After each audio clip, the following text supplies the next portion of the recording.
Hello, my name is Koli Tengella. I'm an actor, writer, performer, and activist trying to make the world better, one performance at a time. My family was one of the few African black families. When I say African black, I don't want anybody to get scared. I know I'm a black person born in America, but my whole global perspective is that all African people, regardless of where they are, if they were born in Europe, if they were born in South America, still experience the same kind of oppression through institutionalized racism globally and white supremacy.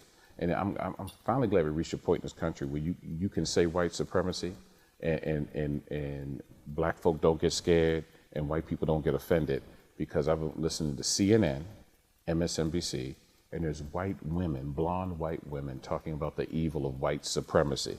So in that regard, we've come a long way where white people will say there is such thing as white supremacy.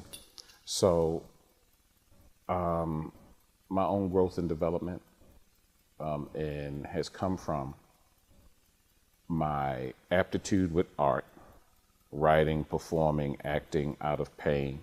I've learned to be transparent at the age of 55, so whatever I share, I'm comfortable with. I come from a family that had toxic behavior of unhealthiness perpetuated by generations of untreated social trauma. So therefore, my family, there was rampant alcoholism, there has been drug abuse, there has been sexual molestation in my family. I was a recipient and victim of, at that time, sexual molestation as a child by a family member.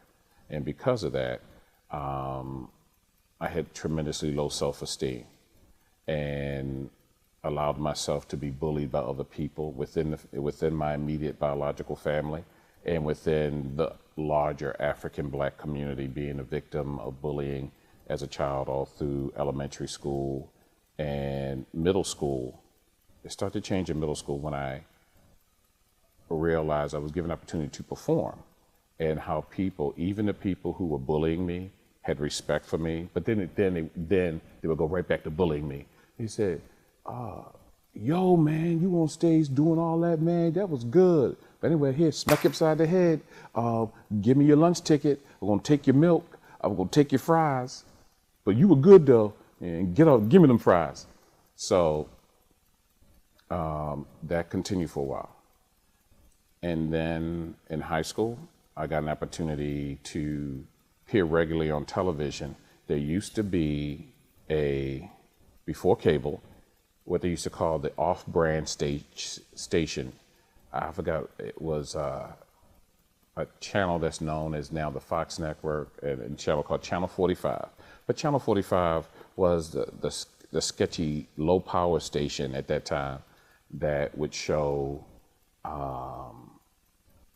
cartoons and anime before it was anime, Ultraman show. I'm going way back. Ultraman, Marine Boy, and we would watch those shows. But that was considered off-brand television. And they did something connected with the schools called Street Scenes, which was supposed to be a teen-hosted, teen-produced television show. And I went down to audition. Look, my self-esteem was so low. I went down to audition to be a camera person and a writer, because I never felt as though I could contribute anything in front of the camera. So they needed someone to sit in so the camera people could test how to use the camera. And I just faked like I was hosting a news show. And then when I got the break, I got the call. I said, oh, I'm gonna be a camera person, I'm gonna be a writer. And it had my name next to host, which I was shocked. Pleasantly, it kind of raised my self-esteem at that time. So when I was selected to be a host of the show, I did the show for 3 years. And through several people coming in, there were a few people who went on in broadcasting. There's a young man by the name of Howard Jones who went on to be a major radio anchor. I don't know what he's doing now. He did that professionally for years. I don't know where he is now. He used to be my producer and writer. It gave African black folk an opportunity to grow. but also came with the exposure to white supremacy and expectation. Like, you could be black visually, but you dare not have any dialect, any way of speaking, any sort of nuance that could be perceived as being black at all. They used to call it, well, you sound very urban. Those are code terms. You sound like a black person. And there was a time that they wanted a black face, but they basically wanted the sound, a mode internally being white. That was the broadcast norm. And back then, you could throw out a brother who was a legend, Max Robinson, who used to be the only African black anchor. I think it was NBC News, who passed in the late 80s. He was legendary. Here in Baltimore, there used to be a brother everybody knew, Jerry Turner's partner, a gentleman by the name of Al Sanders, who was legendary here in Baltimore until he died. And it's amazing. I met him once, and I could tell the duality. It's like he wanted to inspire me and be very radio-like, but he also wanted to like drop knowledge on me as an older black man, where you could see some dialects. He said, "What's up, young brother?" The same thing. And he would address the white kids who would be there waiting and say, "Hello, young lady. Hello, young man." He said, "What's up? What's up?" Yeah, just enough to let me know, I want you to know that I'm an African black person like you, but in here, I can't still be, as a grown man who's being paid hundreds of $1,000s, really show internally who I am.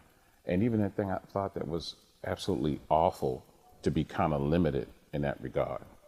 So I'm going to bring this all home in my own personal journey.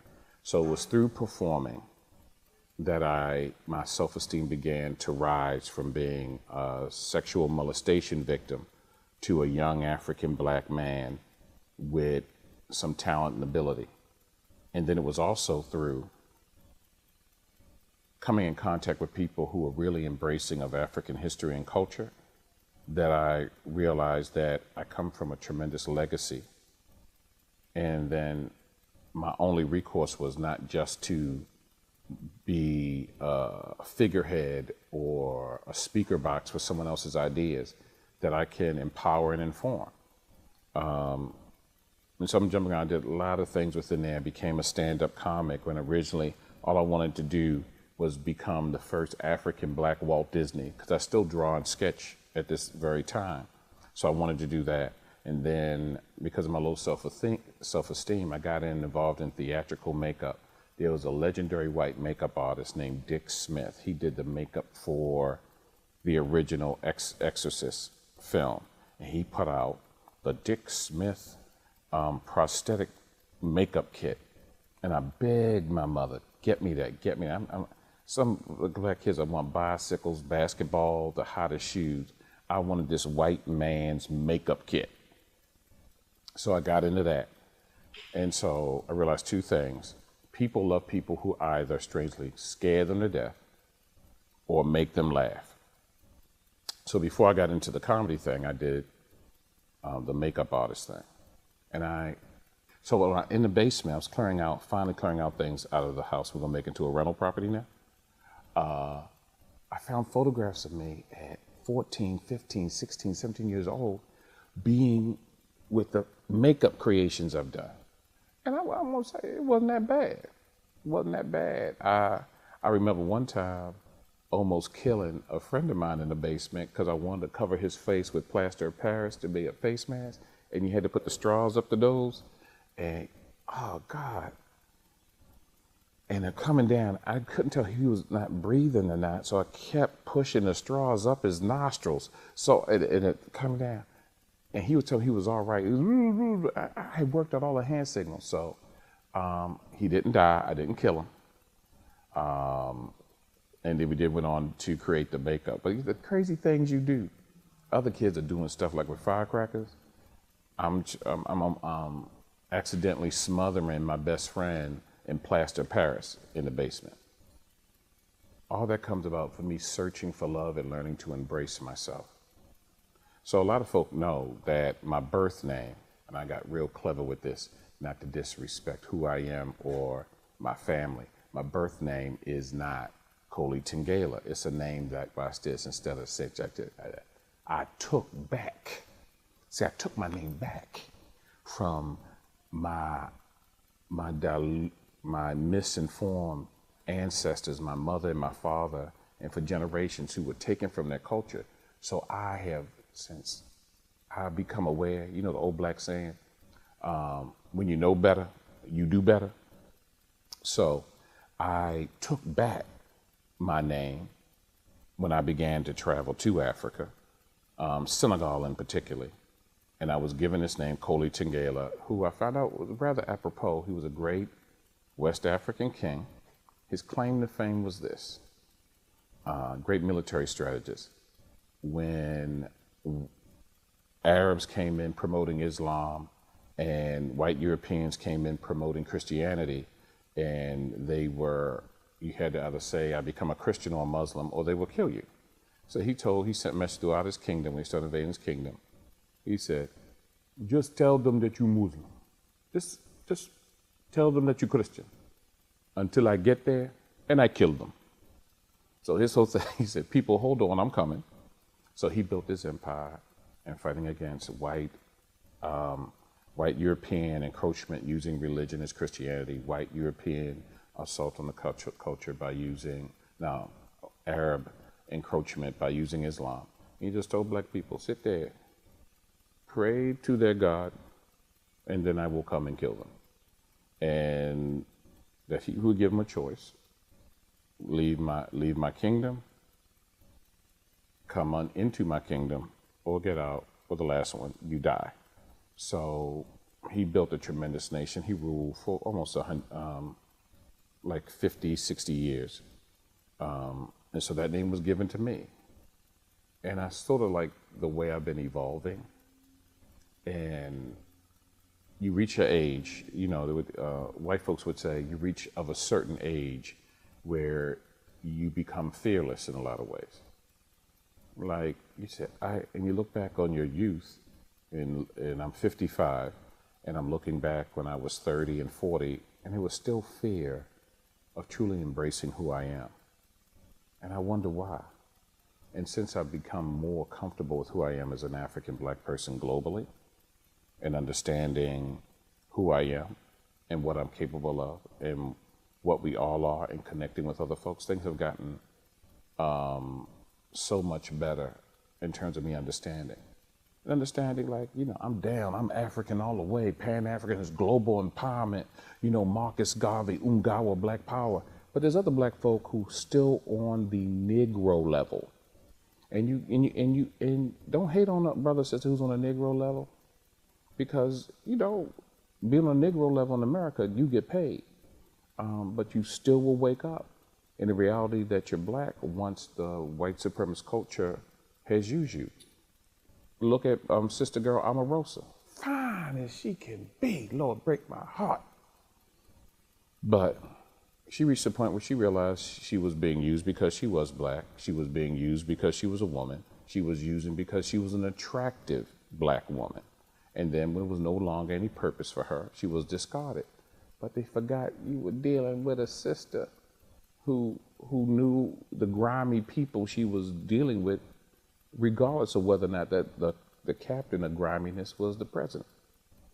So she was prepared. So she taped and recorded and took pictures, and people are surprised. Well, other black folks sitting back there saying, she knew what was up.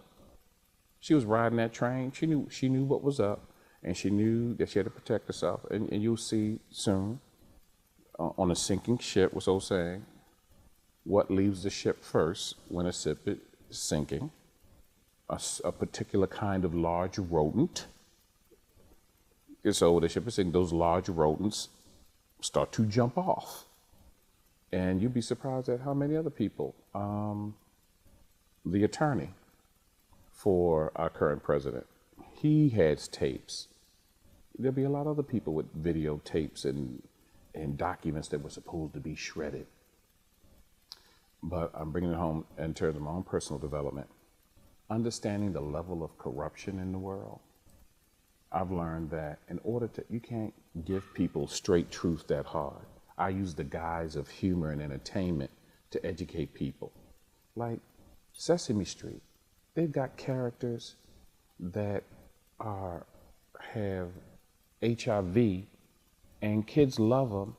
They've got characters who have physical challenges and kids love them, and showing that just because someone's in a wheelchair, just because someone looks physically different, just because someone has a disease, but when you educate people through it, through humor, and you show puppets playing,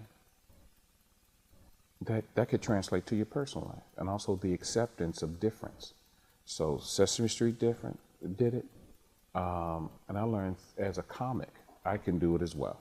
I can get up and talk about white folks and as a dog and them being racist and everything, and they will howl and laugh at the ridiculousness of it. But if I come out straight and give them the Malcolm X, Louis Farrakhan rendition, which should be respected, which any man or woman should be able to do, they will be repulsed by it because I do it under the guise of jokes. They can get to see that it's out of fear.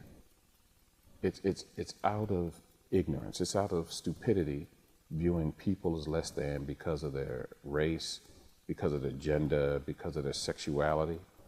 And even as a black person, a heterosexual black man, I learned a new term called cisgendered, because I also teach a theater program that tries to educate through performance. And I have several young people, young African black folk who are gay, lesbian, transgendered, bisexual, non-binary. I had to learn all that myself as a 50-year-old black man. I'm 55 now. And learning that there's a power of a personal pronoun. If you were born one gender and you realize you're not that gender, does it hurt me as a black person who knows about oppression, discrimination, to refer to you with the pronoun of she or he if it makes you feel affirmed? And how many times have we as African black people been called the N-word, and then we tried to think we could flip it by calling each other the N-word and try to pilot it? And then I learned this from a white person. He said, no disrespect, but how can you change the meaning of the word when y'all didn't create it? It was created by white people. They said, white folks, we own that word. The only person who can stop it is for white people. You don't own that word. You can try to say whatever you want. And it's ain't come, I'm jumping around, about sexism. Women, it hurts me as a man to see other women refer to each other in terms of a bee and think it's empowering. I'm a bee. And better yet, you see people's tags on social media. I'm the baddest bee. I'm the queen bee. But then again, I've heard, particularly among African black women, it also hurts me that I can't stand being around a lot of women, and don't even refer to them as women as humans. Females. Reduce them to a female chicken or a female, just females. I said, well, aren't you a woman? So do you hate yourself too? The same thing with African black men.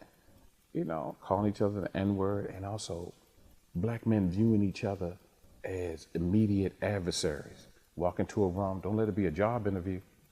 You scan out, yeah, I'm taller than him. No, I'm more light-skinned, I'm pretty.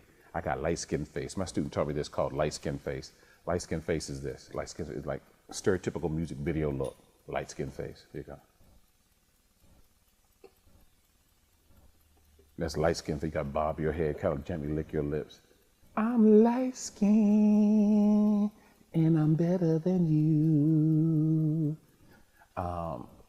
So, and because meaning that people who resemble more like white folk are more attractive, more intelligent, better looking, you want to be like. And that's all the messages that roll into it. So I use humor and entertainment to get people to see the ridiculousness of that and to begin to view people as simply human beings and that we all deserve respect. I'm learning about the whole thing with mental health challenges now. I have so many young people I work with, people in my family, because of the generations of undiagnosed trauma. Like, just talk about your great-great-great, this being kidnapped, walking around, going to work, doing what they're doing. Some other black people, white people hop out, knock you upside the head. You wake up on a boat, you're torn away from your family. You're lying inside of a box on your backs with other people's feces and urine dripping out on you for 3 months. Get tossed out. You get felt on like an animal. Then some people sell you off, and then they give you a name like they name a cat or a dog, and then you never see your family again, and you're disconnected. When there's a bank robbery, or if there's a train wreck or a plane crash, immediately they said, we got to get people in counseling and the therapy. There's never been therapy for African black people from suffering through institutionalized chattel slavery. We never got a chance to heal. Even when we were supposedly set free in this country, nobody took us to a therapist. Nobody even gave us a hug, say we sorry for your pain and your misery. And so we walked around that. And some scientists now believe that that pain and trauma can be passed down genetically, that our whole physiology as human beings on a DNA molecular level is, my students say, furred, messed up from it, and that we even pass it to our children in the next generation because we haven't healed from it. So you're probably thinking, well, Tengella, you think your jokey jokes can heal that? I think my jokey jokes can begin the process of making people aware that these issues do exist and not to be dismissed. My name's Mark, I'm an alcoholic. Dorothy T., and I am an alcoholic. For so long, alcohol has sort of been there for me to sort of see me through social situations. Drinking was more important than anything else. My journey in AA started years ago when I reached the outside limits of my desperation. I really wanted to quit drinking, I just couldn't stop on my own. And you know, I remember when I woke up on the day that I got sober, I felt something inside of me tell me that I could go to AA. These people, you know, just gathered around me. That was the fellowship in action in my life. The moral of my story today is that AA has never let me down, ever. If I carry any sort of message with my story, it's that, you know, keep coming back and that this thing does work. If you have a problem with alcohol, contact AA. It works. Like, I have a problem with the white women's Me Too movement, but I understand when everything first begins, it has mistakes. There are going to be some innocent people get jacked up for nothing just because I said, oh, yeah, oh, sister, oh, young lady, you look beautiful today. And what you mean? Complimenting me on my physical appearance. How dare you do that? I feel assaulted and abused. There are going to be mistakes with that, but eventually it become equilibrium where misogyny and sexism will be dismantled, taken apart. The same thing with understanding the residual effects of generational trauma, and particularly of African black people, that even when an African black person speaks the truth, the fear of being punished by white supremacy scares them. Have you ever noticed when black people are really talking about something that what needs to be done to this, okay, you know, notice that black people start whispering? Ain't no white people around, but we have been psychologically trained. White people got magical power. They got drones and that sense and scan. If an African black person is thinking independently and self-empowering that they're going to do horrible stuff, you say like that, yeah, I think that black people, we should have our own political party that will advocate for us. And inside some secret white layer, alarms go off. Diminish this person's credit. They will be fired from their job. They won't get a promotion. Their credit won't go through. That's going to happen. And so even with no white people around, black folks in their own living room, yeah, because white folks do this, and we better stop. And And even, I had one buddy, he even started looking around in his own house. What you looking for?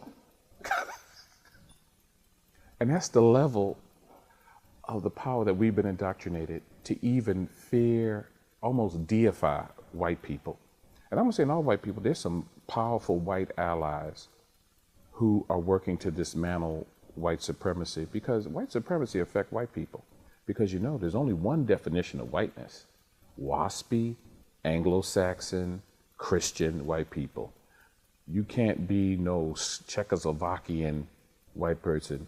Yeah, my name is Slimo Shlomo, and I believe making America great again. Making no, you're not the right white person. You gotta change your name. Ain't no Slimov, it's Steven. Ain't no Shlomo. It's Allen. It's Richards. Become the right white person, and we might flow with you. So even racism limits white people for even being white, because there's only one definition of whiteness that's going to be accepted. And currently that kind of whiteness is sitting up in the White House. But I even think white people can see in the blatancy of what's happening, how horrible it is. It used to be a time where only black folks would get embarrassed when a black person would be on television acting a fool, I said, oh Lord, he on there. Like when Flavor Flav had his TV show, everybody was like, oh Lord, Lord. Oh God, he gonna set black people back. They're gonna take away the Voting Rights Act. They're gonna reinstate slavery. We'll have to pick cotton again because this ignorant buffoon is out here. I believe white folks are feeling the same way about Donald Trump. Oh Lord, they're not gonna let us run no more countries. Oh God, he's gonna ruin things for all good white people. I won't ever be able, shoot, I can't do the Kiki dance no more in front of my black friends. Oh my God. So that they're feeling that pain too. But you can use humor. You can use entertainment. You can use film. You can use the internet. You can use social media for more than showing what food you just bought. I don't know where that came from. I enjoy food. I'm a foodie. But I'm not going to be there's someone in your crew does that. I'm not going to be so petty as to tease other people when I'm about to smash some shrimp, a crab cake, and a baked potato. I ain't gonna say, ooh, look what I'm gonna eat as you sit there eat your ramen noodles. Yeah, but don't disrespect ramen noodles, because we as African black folk, we can hook them up. You know what I'm saying? Get some onions, drop an egg in there, bam. Cause you go there, do it, put in, get some some smoked turkey, cold cut meat, stim it in, and you gotta put the universal, hit it with some hot sauce.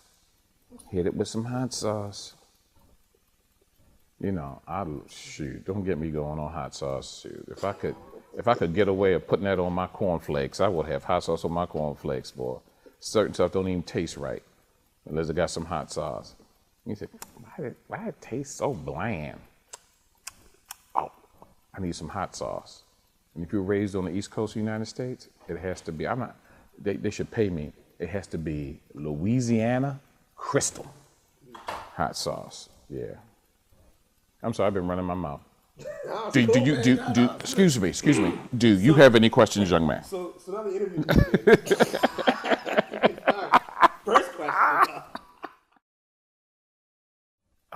When OSI, which stands for Open Society Institute, founded by white billionaire George Soros as a way, I don't know whether it was his white guilt, I don't know whether or not it was him realizing that he, even though he's a billionaire, because he wasn't the white kind of white person, that it was some kind of fluke that he became a billionaire, that he realized there were barriers. He said, I'm a white man, I'm a billionaire, but people still disrespect me.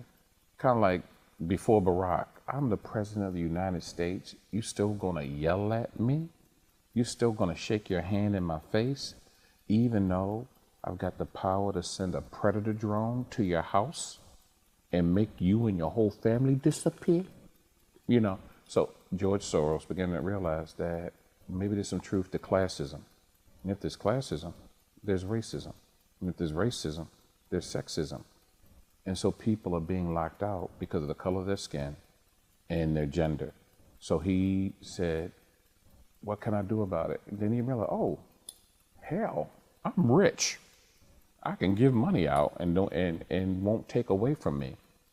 I didn't apply. I heard about when I first got here. I had people, mentors of mine who applied and got it. And it took me almost 8, 10 years to apply with the same idea I received it for, the fellowship for, the same idea I had 8 years ago. So I intentionally retarded my whole growth and development based on that fear that my idea wasn't worthy. I self-imposed myself, retarded my own spiritual, intellectual, economic growth because of the fear that I had been internalized and indoctrinated into. The same idea, using theater and filmmaking to educate, to break down barriers, and as a social entrepreneurship tool. And that began to, and when I applied, but also looking at it was the right time because I had ingrained in my being where I could spit my facts, my information, my plan by living it, teaching it, seeing how it impacted young people. But also I learned that people worry about the kids and we should worry about children. But also children are more impacted by us as adults. If our minds are messed up, kids will be in a wonderful program, a wonderful school, and they will go home to their families who still believe in that toxic unhealthiness belief system. So we got to bring everybody up. So now I get the parents of my children to perform with them. I bring in clinicians, African, Black, white, European clinicians on a secular level to give basic therapeutic techniques of healing in the performances. Because we all got pain. And I even seen it with myself, where if you don't love yourself, if you don't believe you can do something, if you're replaying the same message, the same show of your own inability to be successful, to be a good human being, that you're not worthy of a partner in your life who will support you. Yo, you just need to keep dating people that bring you down and say you can't do nothing, irregardless if the sex is good. You know, good sex with bad people hold a lot of people back. You know, bad people who are not good, they should only be allowed to give you bad sex. You won't stay with them that long. We're always ready for action. We can do it in 2 minutes. Now, when I was in high school, I couldn't do it in 2 minutes. By the time I got to college, 2 minutes was a cinch. I really like it when a guy can do it in under 2 minutes. The key to my marriage is doing it in under 2 minutes. I can do it in 2 minutes. I can do it in less than 2 minutes. I can do it in under 2 minutes myself, and with my boyfriend. Each year, the Red Cross responds to 66,000 disasters. Most of them are home fires. Most of them are home fires. Ooh. I know. Whoa. 7 people die each day, on average, from home fires. 7 people. A day. That's way too many people.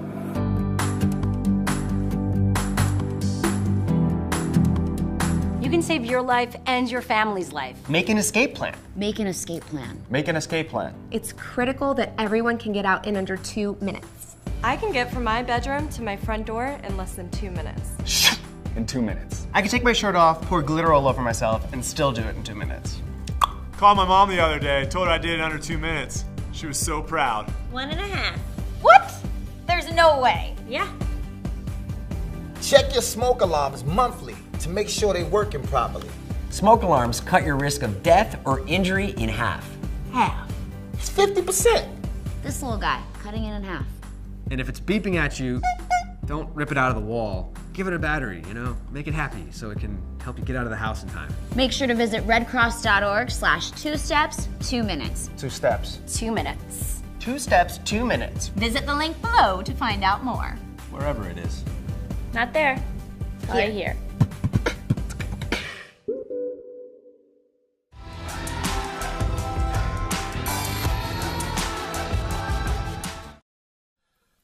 So, developing, understanding the opportunities that could occur. You know, you need time. Also, if somebody had schooled me like this when I was like 15, there's a lot of beautiful, physically beautiful, but emotionally traumatized young women that I would have known to walk away from. There would have been, if you look at, calculate the amount of money that you blew between the time you really started working, let's say around from 18 to 30, and what you could have done with that money. Because in my generation, but I was just about, you gotta get the right jeans on, gotta get the right kicks. It was at the beginning where tennis shoes were becoming the icon it was. All the chips and the soda, and don't let the first time you want to go to an adult place, when you become legal, be able to drink, you want to flash out, you buying drinks for your whole crew and everything.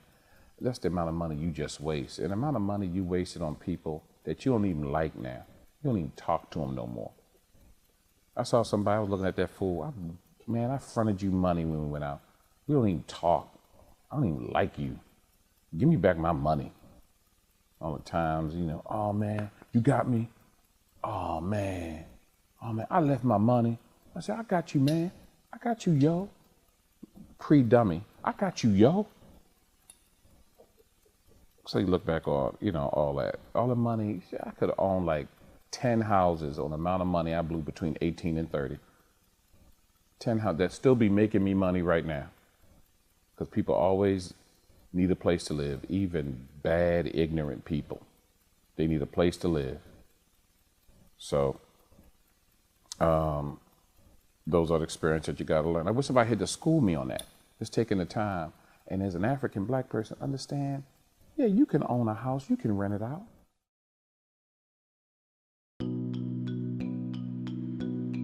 Anxiety has affected me since really the beginning. I was dealing with this all by myself. I was totally isolated. Nobody knew. Everybody loved Shelby. She was a straight-A student, but a year ago, my sister lost her life to suicide. I know that my girlfriend struggled really hard with telling people she had this issue. She could hardly tell me. It hurts me because I feel like a lot of my friends have struggled with not being able to admit that they're dealing with these issues. The last school year, there were 4 teen suicides that happened in Palo Alto that really sent our entire community into a shock.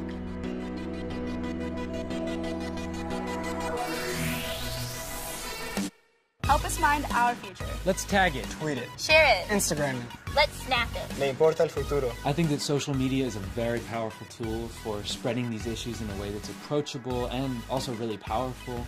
These personal stories can become almost anthems or just rallying points for other people who feel the same thing. I did attempt suicide and I tried to end my life, but I bounced back. I'm really thankful that I saw that post because they might not think that they're helping me, but I really appreciated it so much. Shelby, I guess, never really felt that comfortable coming out and saying to us, I've been really sad. I think, there's something I need to do here. If you take that step, take that initiative to reach out, tell someone that you're struggling, it can make the biggest difference.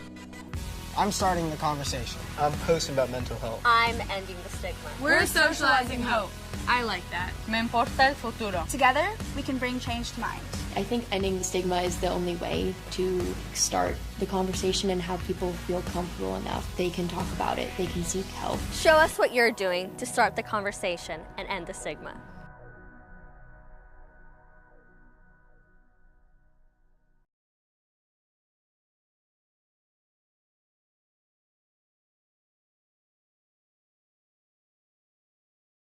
I didn't want to talk about it earlier. Why would I want to seem like this sad sack? Those are all the lies that I told myself. It's like, oh, if I talk about this, even professionally with my job, if I talk about this, people won't want to watch me. It's not important enough. And even now, as I'm hearing myself saying all those things, like, wow, man, I really wish that I would have spoken out earlier, because there's nothing like being able to shine a light on those secrets. Those secrets kill. The secret of keeping all that to yourself and putting on that mask that'll eat away at you daily. It ate away at me daily. It's difficult for men in general, I think, because of just the way that we're raised. You feel any of the negative emotions or that dark cloud settle on you, and you feel like you need to cry out or speak to someone about it. No, I'm not gonna do that because I'm a man. What kind of man would I sound like if I told somebody, hey, I'm so sad. I'm cripplingly sad. I can't get out of bed. I feel empty. Help me. Psst, I would be some sissy. I'd be soft. That's what you're taught. That's what you were programmed. And that's what kills us. So in speaking about it on ET and being honest, folks have come out of the woodwork. People that I haven't heard from in years, complete strangers, a ton of mostly on Twitter and on Facebook and social media. That's been an amazing gauge of all the love, and so many people, it's echoed the exact same sentiment. Thank you so much for speaking, because I felt that I couldn't.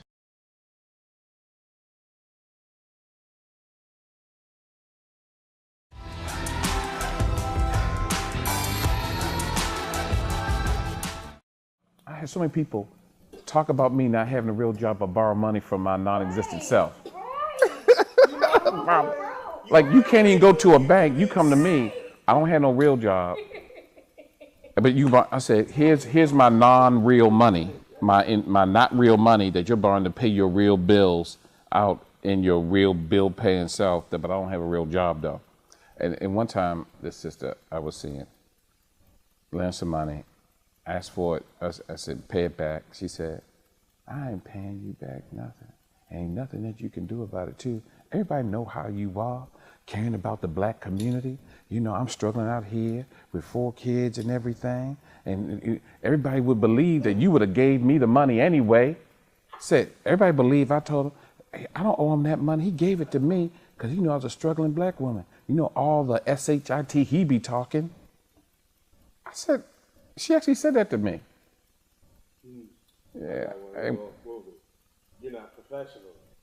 Oh, really? But I got this paycheck you need, though. You start talking about it. Like I said, that broke my heart. That broke my heart. But I had a fraternity brother. Well, this the kicker. Like, there's a kicker. No, it's not one of the ones. You know, this is kind of a social fraternity. It's called Beta Omega Epsilon. This ain't like the more established kind. We don't emulate, mimic canines or nothing. Yeah. So, yeah, but I just wish that more of those institutions, fraternities, sororities, they have the ability to be such a powerful force, economic independence and empowerment. And for some reason, they choose not to step into their greatness straight up. You got to act, you can do it. With all them big meetings you have and everything. Imagine if you just went to one African-owned venue that may not be that posh, gave it the money, and then invest in it, fix it up the way you want, the fancy, the pinnacle of white lookingness establishment, and then everybody went to it. That's what I'm talking about. How many folk can you employ? And then you should get real progressive and give brothers and sisters coming out of incarceration or who have 2 to 5 years sobriety from drug use, give them a chance and empower them too. The power that we naturally have, but we're so afraid of it. And I don't understand why one black African person could mess up in your life with your money and you swear off black people for life. You won't even do business with yourself. You won't even lend you money to you. Like, I ain't gonna give you, Koli, I ain't gonna give you this $5, cause I know I ain't never gonna get it back. You know, you won't give yourself money. But white folks or the dominant culture can burn you every day forever. I guess I'm going back here to this bank and let them hit me with these late fees that I don't deserve and mess up my mortgage because I was $1 short. We'll do that forever. But let one brother or sister mess up. Our black folks are trifling forever. So we need to work on that issue. I would write a sketch, write a scene that would show something, use humor, or show it visually. Like what I'm trying to do now in my own personal life, I want to be a good ally to African black women by not being misogynistic. I'm really working on that because I have an amazing daughter. I have a beautiful, amazing wife.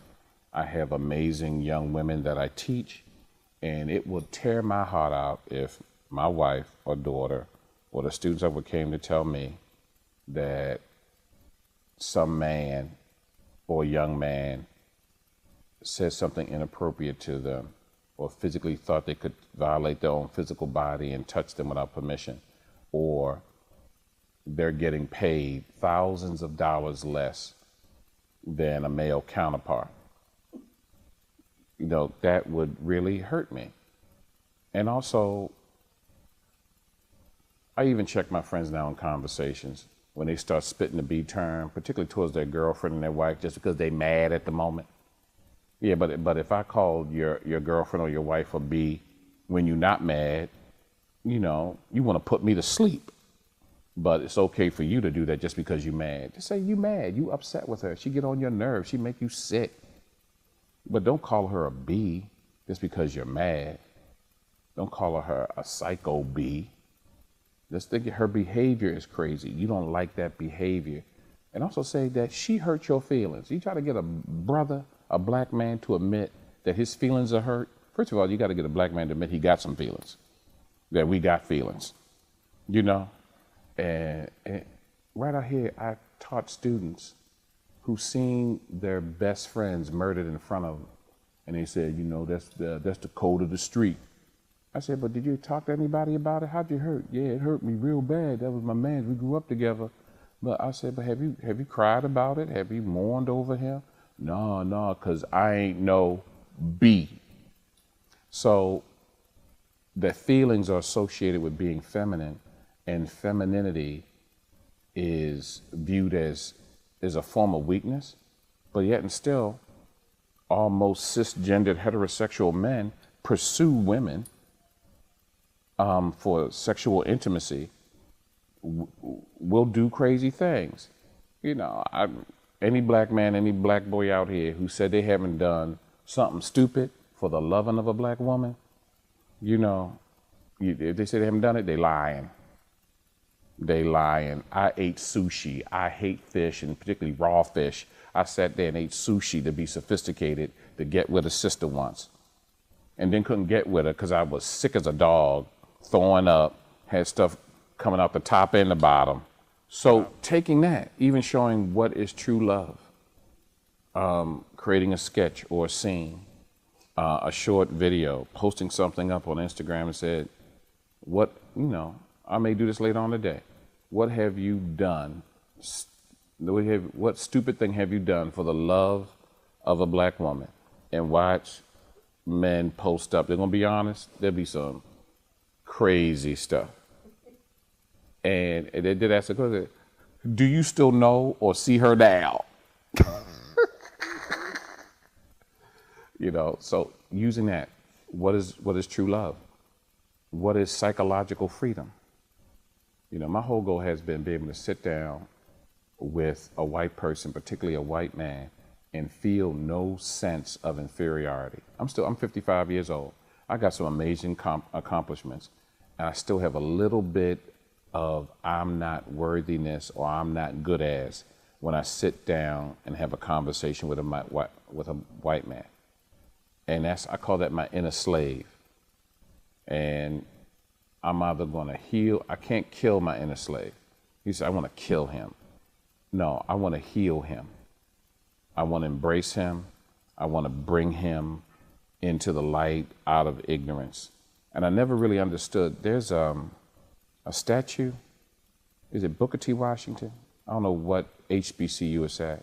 Is it Tuskegee, where Booker T is pulling back a sheet, a cloak, like out of ignorance, and there's a black person like this looking into the truth, into wisdom, into knowledge. And that's what I got to do with my own inner slave. And that's what I want to do with my own inner misogynistic, sexist self. Because I used to act like, because I was abused, as a child, I knew stuff was wrong.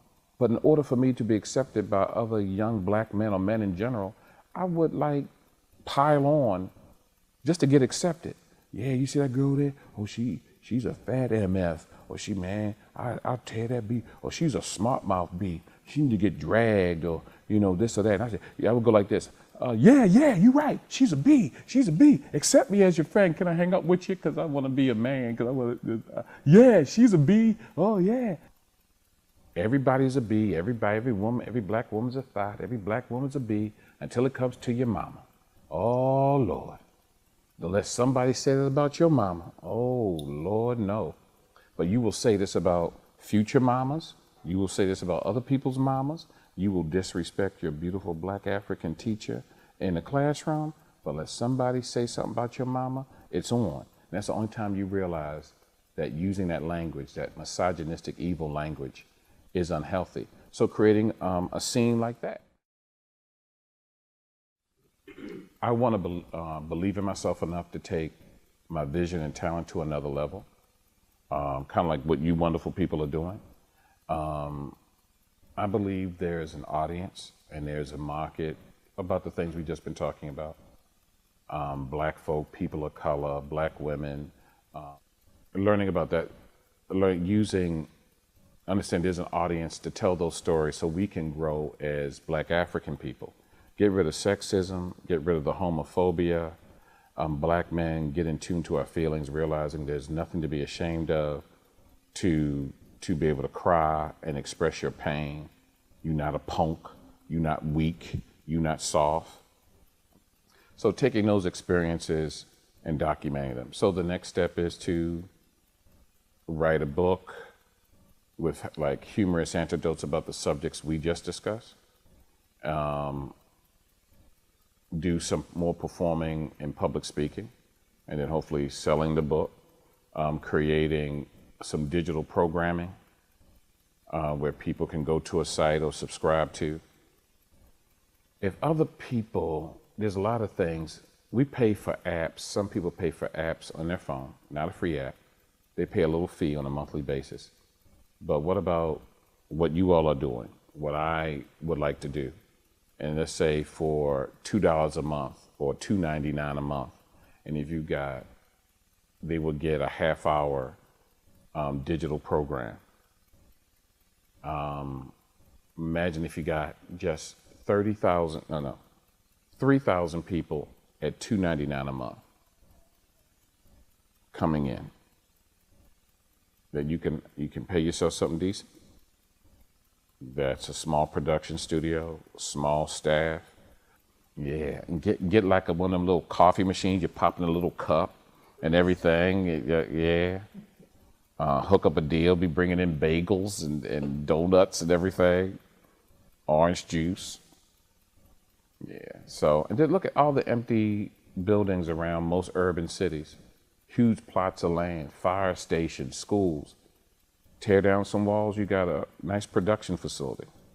Building sitting there dilapidated, and the city should be happy that they're just getting the property tax on the joint. Get the property tax on the joint. So they should, so they lease it to you for like the first 2 years, like $1. As long as you pay the property tax, the city gets it. So there's a way of finagling those deals. So that's the next thing, believing in myself enough to believe that there must be other folk who experience this. There's other folk. I don't know. Are there any people out in this world who got pain and trauma? any people of color that have been abused and oppressed, any women that's been discriminated against and marginalized, any gay and queer folk of color or any persuasion been abused, right down there, just with that, there's hundreds of thousands, maybe millions of people that might be willing and curious about what I have to say through it, through humor, through storytelling and performance, or just carrying on a conversation. So to get that started, to make that happen is the next step. And I've learned from the young people I teach that what we carry around in our hand, the power of the present day cell phone, is a tremendous springboard to create wealth. Wealth that's independent, as long as you can create it and get in with the carriers, just like YouTube does it. They can be, a black tube or a me tube or anybody's tube or anybody's TV, or that can charge a small fee. I've got young people who hop around all through their phones and could not literally live without it. If they get a notification, I'm teaching, I'm lecturing, modeling performance in my class, and my phone may happen to ring. And my young people, almost like Pavlov's dog, will look at the phone like this. Look at me. And then look at me like, aren't you going to answer your phone? You got to answer your phone. Why they going through with y'all? That's rude not to answer your phone, Mr. Tengella. You need to answer your phone. People calling, that's disrespectful. Don't sometimes you feel like you just want to touch your phone, stroke your phone? It's my phone. I need my phone. I have kids in my class do this. If the charge gets low, they be like this, Mr. Kid, please, can I charge my phone? It's on 12%. Help my phone, don't let my phone die. Don't let my phone die, Mr. Tengella, please. Please. You messed up. My phone just went off. You killed my phone. Why did you let my phone die? So there's some issues. It's a phone. Plug it back in, it come back to life. It has a memory. It'll reboot. The pics will still be there. And guess what? You get surprised. Then the time that your phone been out, ooh, you would have got new messages. Then you can look through the new texts and the new notifications on your Facebook and your Instagram and your Snap. Whoa. And kids don't know nothing about LinkedIn. That's like Snap for old people. Snap for the old. I even got this thing. What is? Want to check me out on my Insta Snap? Did Instagram and Snapchat hook up and have a child, and their name is InstaSnap? So I've been through that. So I'm saying take it to the next level. Use this same social media. You can do good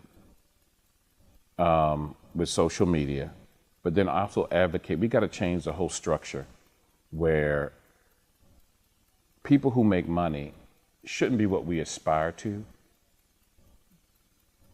We should aspire to use our power and influence to change the policy. I'll be willing to make less money to make sure that society is better. Because if the society is better, that means everybody's going to be better. That means there wouldn't be nobody trying to take my money from me because they're being taken care of. So that's the hope and the dream. And in fact, that's my little Jiminy Cricket optimistic point of view of how the world can be. Just like Sesame Street. Everybody, come on. Sunny day. Yeah. All right, turn up on that. Whoop, whoop, look at my dad. Oh, sunny day.